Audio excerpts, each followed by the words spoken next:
yang meninggal. Oh, namanya Aep.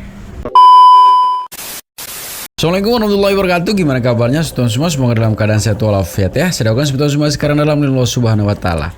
Jadi udah lama nih ya kita tidak mendengar bagaimana sih cerita tentang si Aep tuh ya, yang sekarang ini kok hilang gitu. Ternyata dalam salah satu live yang dilakukan oleh kuasa hukum dari salah satu terpidana ini teman-teman ya. Di situ kita temukan jawaban Aep di mana gitu. Dan informasi di situ ternyata Aep kok diberitakan meninggoy gitu ya. Mana kita saksikan sebetulnya bagaimana videonya. Ini dia. Jadi setelah saya baca putusan Soreang ini, bahwa luar biasa banyak kejanggalannya di putus Soreang ini ya. Jadi di Soreang ini sudah nyata-nyata bahwa dugaan kuat bahwa ini benar-benar salah tangkap. Jadi lucu ceritanya. Jadi menurut saksi ya, ada saksi 2 orang yang ibaratnya hampir mirip-mirip dengan Aep sama Dede memberikan keterangan. Jadi lucu ya. Jadi ceritanya begini. Menurut ceritanya nih ada saksi sekitar jam setengah 2 pagi. Jadi jam 01.30 itu melihat para tersangka ini, terpidana ini memukul katanya 4 orang. Jam 01.30. Nah, si orang yang meninggal ini menurut cerita saksi ini katanya jam 1 pagi ingin mencari es kelapa muda. Jadi dia turun di tempat dagangnya si terpidana. Tapi yang lucunya jam 01 itu orang jual es kelapa muda nggak ada. Jadi lucu ini, katanya saya menurunkan yang meninggal ini jam 01.30 di depan tempat Pak Maman dagang. Nah sementara Pak Maman dagang itu jam 5 sore sudah tutup. Jam 6 maghrib lah, anggaplah jam 6 maghrib tutup. Lucunya itu katanya mau cari es kelapa jam 1 pagi. Pak, kalau ada yang mengambil ATM pribadi orang tua, ngambil anak sendiri, tetap kalau bapaknya melaporkan, anaknya masuk. Gitu. Jadi kalau ada orang tua ngambil ATM bapaknya, kalau bapaknya melaporkan, masuk penjara. Ya, jadi lucu yang di Soreang ini lucu ya. Ada saksi 2 orang yang memberatkan terpidana. Tapi lucunya saksi ini mengatakan bahwa dia turun di rumahnya dekat Kang Maman yang dagang es kelapa muda itu jam 1 pagi. Jadi jam 001 dia katanya mau mencari es kelapa muda. Nah sementara Kang Maman ini nggak jual es kelapa muda jam 1 pagi. Jadi dia jual es kelapa muda itu sampai jam 5 sore. Nah jam 6 sudah pulang. Nah, lucu ceritanya. Jadi si Kang Maman ini memang bangun dia mendengar ceritanya ada yang maling, tapi dia pukul tiang listrik, lang dipukul lah tiang listrik. Keluarlah, ada Pak RT keluar, ada warga keluar, ada si Salman Al-Farisi keluar. Nah begitu mereka cari yang mencuri ini sudah tidak ada lagi, jadi tidak ketemu maling. Jadi malam itu tanggal 28 Oktober 2023 itu memang katanya ada maling, tapi ternyata begitu dicari malingnya nggak ketemu. Besokannya itu ditemukan mayat. Nah kita tidak tahu nih apakah mayat ini ada yang menganiaya, apakah dia jatuh kepleset masuk kali. Yang jelas malam itu tidak ada penganiayaan, tidak ada pengeroyokan, tidak ada pembunuhan karena tidak ditemukan. Nah lucunya ya, yang korban ini kata teman korban, saya mengantarkan korban mencari es kelapa muda, tapi mencarinya jam 01.00. Jadi jam 1 pagi katanya dia turun di tempat Kang Maman dagang. Nah Kang Maman alasannya mau cari es kelapa muda. Nah jam 01.00 yang jual es kelapa muda udah nggak ada lagi. Itu tidak ada Pak Heri itu kasus tidak jelas. Yang penting doa kami Pak menang. Ya alhamdulillah, amin mudah-mudahan ya. Kita sebenarnya tidak berharap bahwa saya kalau ngebela perkara bukan berarti harus menang, tapi tujuan saya adalah kebenaran itu terungkap. Andai kata umpamanya klien saya bersalah, hukumlah dia sesuai dengan kesalahannya. Tapi andai kata klien saya tidak melakukan kesalahan, jangan dihukum. Ya. Kang Maman tersebut terpidanakah? Sekarang Kang Maman, Kang Mamat, Kang Mulyadi sama Salman sudah menjadi terpidana. Dia dihukum 7 tahun. Nah, dia dihukum 7 tahun. Padahal banyak saksi yang mengatakan malam itu mereka bersama keempat terpidana dan tidak ditemukan maling, tidak ada penganiayaan, tidak ada pengeroyokan, tidak ada pembunuhan, karena semua saksi berada di TKP semua. Jadi semua saksi itu berada di TKP dan mereka saling menyaksikan. Apalagi yang namanya Kamulyadi. Kamulyadi itu dia bangun sebentar, keluar rumah, kembali lagi ke rumah. Nah, si Salman masuk ke ke pekarangan, ke kebun-kebun hanya 10 menit, kemudian kembali lagi nongkrong. Di situ ada saksi namanya Asep, ada. Jadi saksi banyak yang mengetahui bahwa malam itu tidak ada pengeroyokan, tidak ada maling, tidak ada pembunuhan, tidak ada penganiayaan. Tapi lagi-lagi pengadilan berani memutus perkara, berani menghukum orang dengan berkas amburadul. Nah, ini berkas amburadul. Nah, ternyata setelah saya baca putusan, keempat terpidana sudah menolak dengan tegas bahwa mereka bukan pelakunya, dengan alasan mereka pada saat di BAP mengalami penganiayaan. Keempat-empatnya berdasarkan putusan pengadilan semuanya menolak dan semuanya mengakui mereka mengalami penganiayaan. Nah, ini luar biasa ya kasus Soreang ini. Bahkan Salman juga hanya keluar 10 menit dan dia masuk ke rumah karena malam itu ada maling katanya, cuma maling yang nggak temu. Akhirnya ngobrol-ngobrol, kira-kira jam 2 jam 3 dia masuk ke rumah. Itu saya setahu dengan Pak ini sebuah cepat bebas, amin amin. Kebenaran dan pembenaran beda, tapi tujuan sama Perik siap. Nah, kita bukan mencari pembenaran, tapi kita ingin berusaha agar kebenaran terungkap. Jadi begini ya, saya sebagai advokat, sebagai penegak hukum, saya tidak pernah menyalahkan keadaan. Ya, keadaan sudah terjadi seperti ini, ya sudah. Kita jangan pernah menyalahkan keadaan, tapi kita berusaha mengubah keadaan. Nah, kenapa kita pengen mengubah keadaan? Karena keadaan yang mereka ciptakan ini bukanlah keadaan yang sebenarnya, bukan fakta menurut kebenarannya. Nah, jadi kita berusaha untuk mengungkapkan kebenaran. Jadi saya tetap akan berjuang untuk melakukan pembelaan ya terkait dengan 8 terpidana maupun 4 terpidana Soreang. 8 terpidana Cirebon saya akan berusaha sekuat mungkin, 4 terpidana Soreang saya juga akan berusaha sekuat mungkin. Apapun saya lakukan demi tegaknya keadilan dan terungkapnya kebenaran. Ya, kita jangan lelah. Tadi teman saya pada ngomong, Bang, abang nggak capek gugat Kapolri, sidang terus, nanti akan gugat lagi Kapolda Jawa Barat. Nah, saya tidak akan capek. Saya tidak akan merasa rugi kalau tenaga saya, pikiran saya pergunakan untuk di jalan yang benar. Betul. Jadi kalau saya merasa, dan ini memang pengacara ini dari kemarin juga konsisten ya dalam bagaimana mengungkap kebenaran di kasus Vina ini gitu. Kita tahu sendiri sebelumnya beliau yang menyarankan untuk si Peggy yang anaknya Pak Cecep kemarin untuk dites DNA ya. Dan beliau juga sampai sekarang ini masih tuh ya konsisten dalam berada dalam yang 78 terpidana itu ya. Kita lanjutin videonya.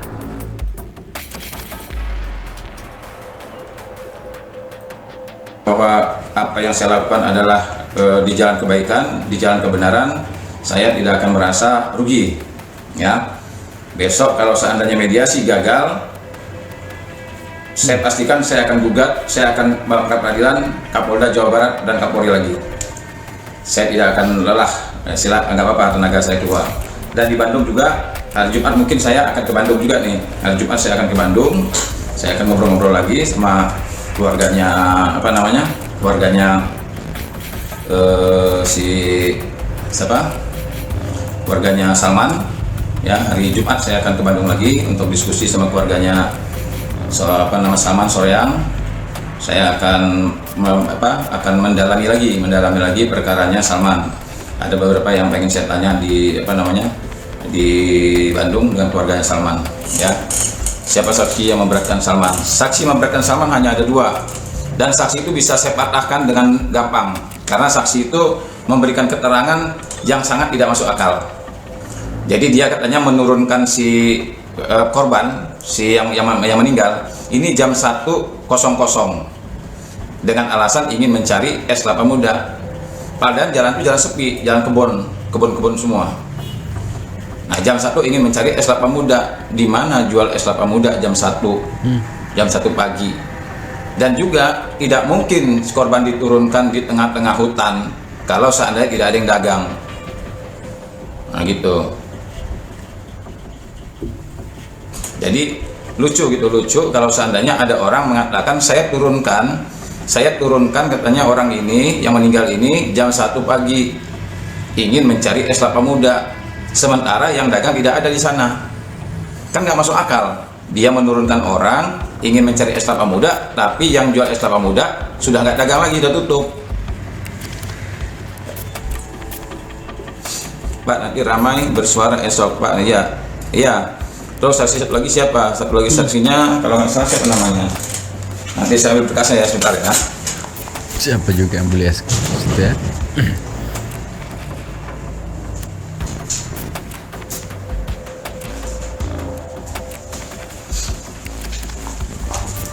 Jadi saksi yang memberatkan itu sebenarnya cuma apa namanya? Ini sebenarnya sih saksi-saksi ini sebenarnya saksi nggak jelas ini. Ada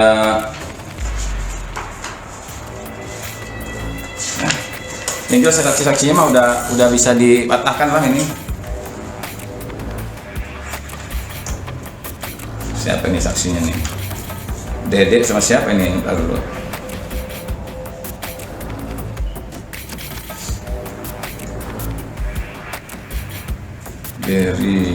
Dan ini nih. Jadi saksi itu Dede dengan Irman. Ya, jadi saksi yang memberatkan itu adalah Irman sama si Dede. Nah, ini saksi Dede ya, saya bacakan nih. Bahwa hari Jumat malam Sabtu tanggal 28 Oktober sekitar pukul 1, saksi bernama korban Aep datang ke Kampung Laga Sirna, Desa Kopo, Kota Waringin, Bandung dengan menggunakan sepeda motor dengan tujuan korban AF ingin jalan-jalan minum es kelapa muda jam 1 pagi. Jam 1 pagi katanya pengen minum es kelapa muda. Nah, bahwa kemudian korban AF minta diturunkan di dekat warung kelapa muda, sedangkan saksi ke depan mencari warung dengan tujuan membeli rokok. Padahal di sana yang jual es kelapa muda nggak ada, tapi dia diturunkan di tempat jual es kelapa muda.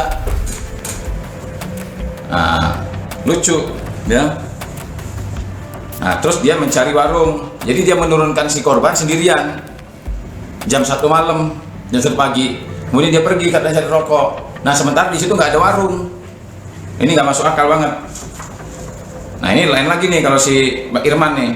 Jadi si Irman ini katanya ada barang yang meninggal ini dia minjem barang, tapi nggak dikembalikan. Akhirnya dia cari nih. Ya, kita bisa juga menduga jangan-jangan yang memberikan kesaksian ini ya, dugaan kita bisa jadi dia pelaku juga gitu. Nah, ini bahwa kemudian saksi berusaha mencari korban AF ke daerah Warung Loba, Ketapang, Gading, saja daerah Jati, korban tidak ditemukan. Namun sepulang dari situ Lagasana ke Kopong kira-kira jam 01, jam 01.30 mendengar suara korban, ampun. Suara korban ada suara AF. Nah, ini lucu kalau dia jam 1 ngelihat, tapi ketemu sama saksi yang pertama si Dede. Aduh, lucu nih bener. Jam 1 pagi mau cari es kelapa muda. Sebentar, es kelapa muda sudah nggak dagang. Kasihan Sudirman ditembak, jahat polisi. Hah? Sudirman ditembak. Bagaimana Pak Sudirman yang disediakan negara tapi justru diberi hak pada Polda? Ya seharusnya pengacara yang disediakan Polda mundur dong, tahu diri. Pengacara itu ada aturannya. Kalau sudah ditunjuk apa namanya pengacara nggak boleh masuk lagi. Kelapa muda kali Pak, ya kelapa muda. Mencari kelapa muda. Mencari kelapa muda. Nah, yang jual kelapa muda nggak ada di sana. Kelapa muda, jual kelapa muda. Jadi mencari kelapa muda dia. Bukan es kelapa muda. Di sini ini putusannya juga amburadul ini. Putusannya benar-benar amburadul ini juga. Asal tulis saja orang ini. Jalan-jalan mau minum kelapa muda. Ini tulisannya juga bingung nih, ada putusannya ini apa, ini minjem apa atau di sini nih. Datang ke rumah korban, pinjem tangan katanya. Pinjem apa ini? bahwa hari Jumat tanggal 27 Oktober 2023 kira-kira pukul 15.00 WIB, korban Aep Hadian datang ke rumah saksi dengan tujuan pinjam tangan. Pinjam tangan apa ini? Katanya nanti sore dikembalikan, namun setelah ditunggu-tunggu tidak ada pengembalian. Nah, kemudian saksi berusaha mencari Aep Hadian ke warung, nggak temu. Nah, ini dia pinjam apa ini sama si yang meninggal ini? Aduh, parah ini negara kita ini, penegak hukumnya kacau dah. Masa ada lagi muncul ada apa sih semuanya? Siapa yang mau minum kelapa muda, Bang? Jadi ada saksi mengatakan dia mau cari kelapa muda terkait dengan perkaranya si Salman Soreang, tapi mencari mencari kelapa mudanya jam 1 pagi, padahal warung nggak ada yang buka. Katanya dia turun di warungnya deket Kang Maman. Kang Maman ada terpidana nih, jadi yang jadi terpidana jual kelapa muda bisa 24 jam. Enggak, ini bukannya 24 jam. Di situ itu jalannya sepi, nggak ada orang. Jadi jam 5 sore sudah tutup.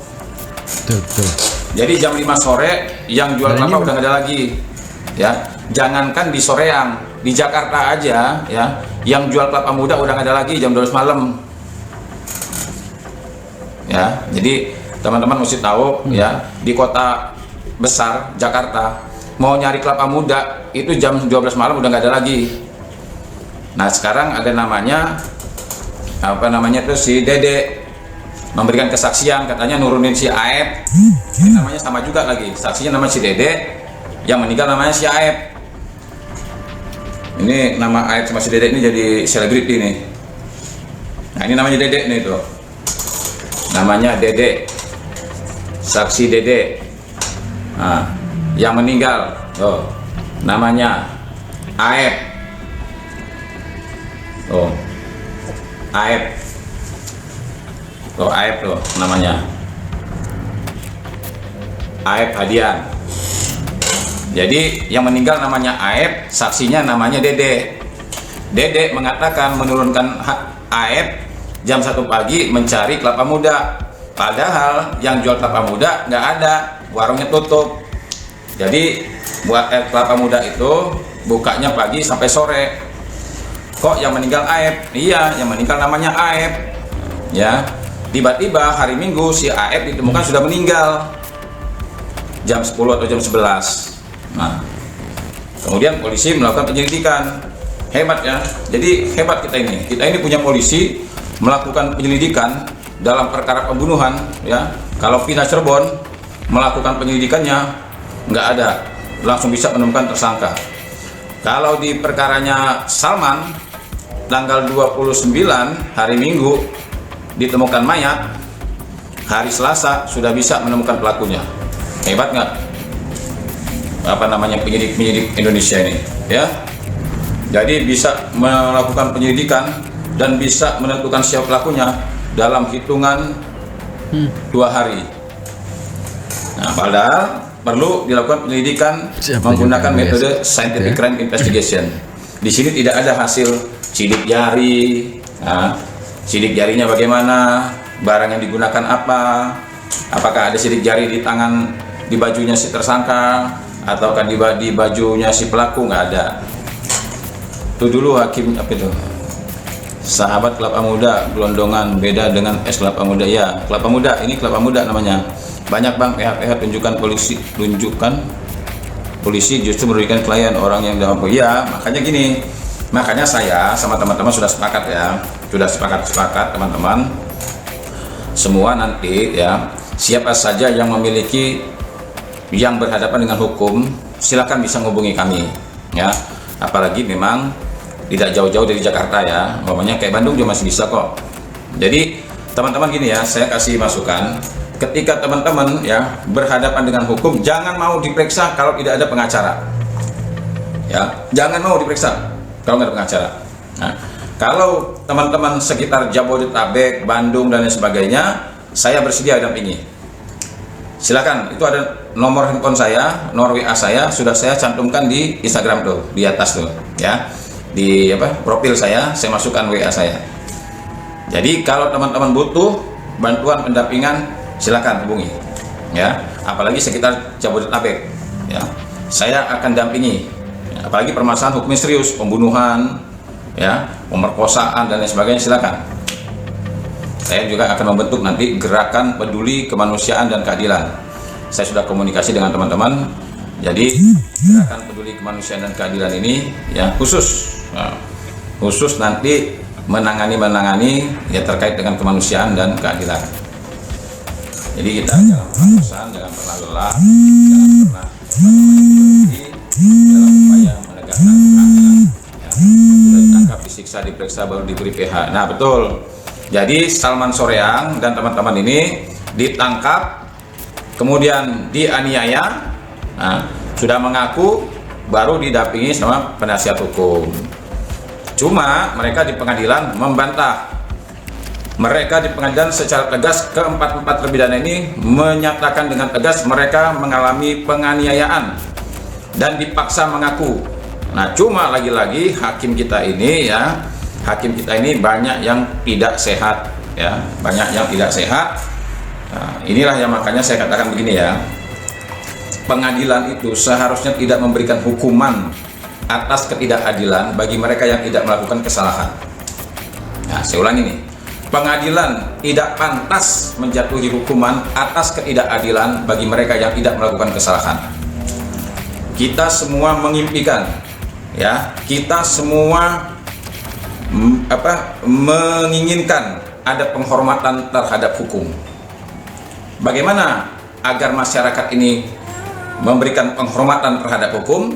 Satu-satunya jalan yang harus dilakukan adalah membuat hukum itu menjadi terhormat. Bagaimana agar hukum itu menjadi terhormat? Tentu ya, penegak hukumnya harus terhormat. Ya. Kalau penegak hukum terhormat, pasti dia akan mengeluarkan putusan yang terhormat. Ya, putusan yang memiliki rasa keadilan. Tapi kalau penegak hukumnya ya tidak terhormat, tidak tahu malu, ya, maka putusan dia pasti tidak akan terhormat. Sekarang pertanyaannya begini, apakah putusan pengadilan terhadap Pina Cirebon dibuat dengan cara-cara terhormat dan putusan itu menjadi terhormat? Apakah putusan pengadilan Salman Al-Farisi dan teman-teman putusan terhormat? Apakah dibuat dengan cara-cara terhormat? Nah, ini yang perlu kita uji. Kalau penegak hukum terhormat, menjaga harkat dan martabat sebagai seorang penegak hukum, ya, profesi yang mulia, pasti penegak hukum itu akan mengeluarkan putusan, akan mengeluarkan pendapat, akan mengeluarkan penetapan yang terhormat. Tapi kalau seandainya penegak hukumnya memang sudah tidak terhormat, tidak tahu malu, tidak tahu diri, pasti mengeluarkan putusan-putusan yang tidak terhormat.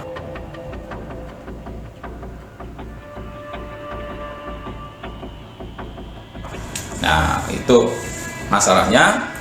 Apakah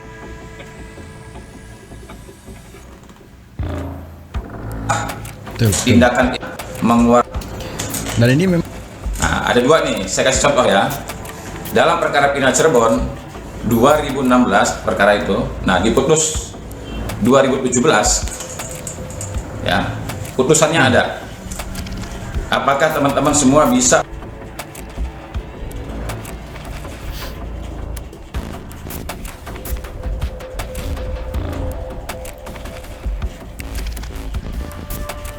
berarti ada putusan dua nih, putusan pengadilan sama putusan Jawa Barat mengenai DPO. Kira-kira dua putusan ini apakah semuanya terhormat? Apakah salah satunya terhormat? Atau dua-duanya terhormat?